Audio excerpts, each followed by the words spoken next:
колега, не знам как ги отвличат тия самолети, бе. Не могат да разберат толкова големи, пък ги отвличат.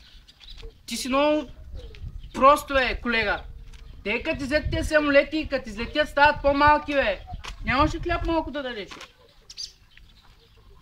Салам искаш ли? Много ли е, бе, колега? Дръж. Виж какъв панталон си барнах вчера от пазара, бе. Обаче сутринта не можах да си намеря колана. Вързах тук едно зарядно. Буклуче. Не можах да намеря колана. Намерих зарядно и вързах там. Кай. Един се задава. Сега ще го Аз спрем. не го чакам. Добре.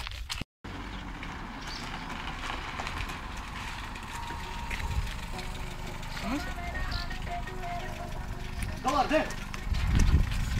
Добър ден, господин. Къчев се казва. Колата замина, Ники! Аз в този момент го чакам, и аз малко и ти. Добре, Дайте спалка. И аз спокойно.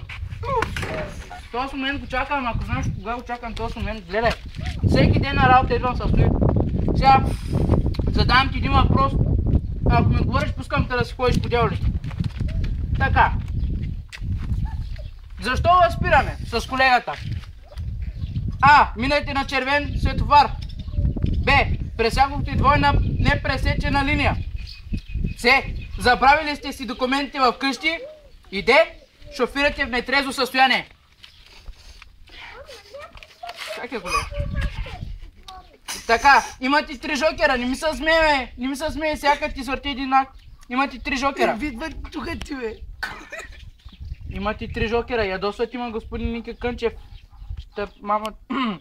Така, материална помощ от съпътник е първия ви жокер. Втори жокер, обаждате се на адвоката си.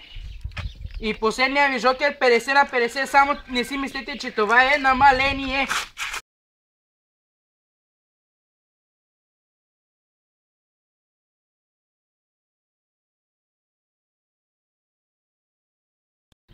Колега, не знам как ги отвличат тия самолети, бе. Толкова големи, как ги отвличат, не мога да разбера.